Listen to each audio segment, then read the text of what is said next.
Title: I attended the wedding of my son, whom I raised as a single father, but my nameplate said, low-educated fake dad.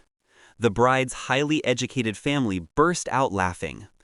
Start: I stood in the banquet hall, stiff in my old suit. My son's wedding, my life's only victory, dressed in a tuxedo, smiling like a prince. And then I saw it, the nameplate at my table. The laughter rolled across the bride's family like wildfire. Their polished shoes, expensive watches, and arrogant eyes feasted on my humiliation. My throat burned, but I swallowed. I wanted to walk out, but before I could, my son appeared at my side. He didn't laugh. He didn't look ashamed. He only whispered, steady and clear, "Dad, let's go home." That single sentence cut deeper than their mockery. I raised him alone. His mother left when he was 2, saying she couldn't bear poverty. I carried bricks at construction sites, fixed engines at midnight garages, taught myself just enough accounts to run a small repair shop. Every penny, every sleepless night, I poured into his education. I never went to college. I barely finished high school. But I gave him books before toys, taught him dignity before comfort. When he became the first in our family to wear a graduation robe, I stood at the back of the crowd, clapping until my hands bled. He was my blood, my pride, my proof. Or so I thought. After the wedding humiliation, I walked home with silence pressing against my chest. My son's words replayed, "Let's go home."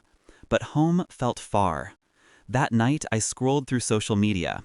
I found their pictures, the bride's family posting captions, "Finally, our daughter married above her class. Education wins."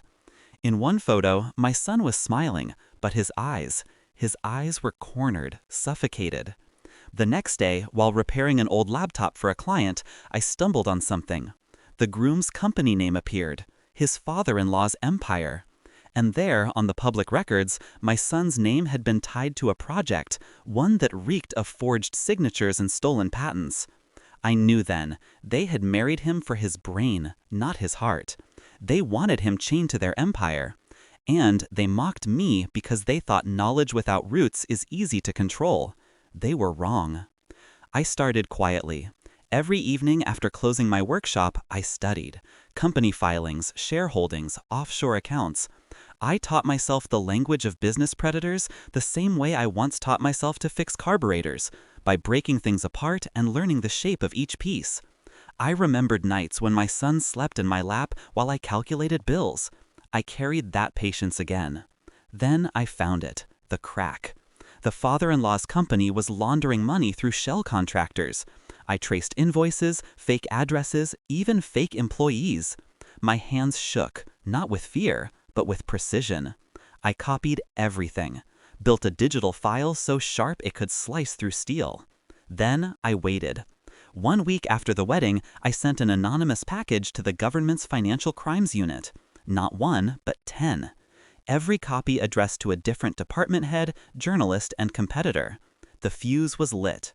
The next morning, the bride's father walked into his office expecting admiration. Instead, investigators were waiting. Computers seized, phones confiscated, share price plummeting by the hour. I didn't stop there. I had added one last detail. The project signed under my son's name with forged documents. I attached the evidence showing how his signature had been replicated. Enough to clear him, enough to frame them. By evening, the empire was bleeding. That night, my phone buzzed. 32 missed calls, all from her, the bride. I finally answered. Her voice was broken, trembling. "Please, talk to him. He's not eating, he's not speaking. They're blaming him. Dad, they'll destroy us, Dad." She called me Dad. The same tongue that mocked me with fake dad a week ago now begged for mercy. I said nothing, just silence. Let her choke on it. Later, my son came home. His tuxedo was gone, he was in a wrinkled shirt, face pale. "Dad," he whispered, "you knew, didn't you?" I met his eyes.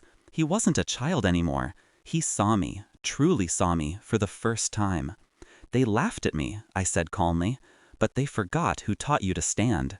His lips trembled, not from fear, from something heavier, respect.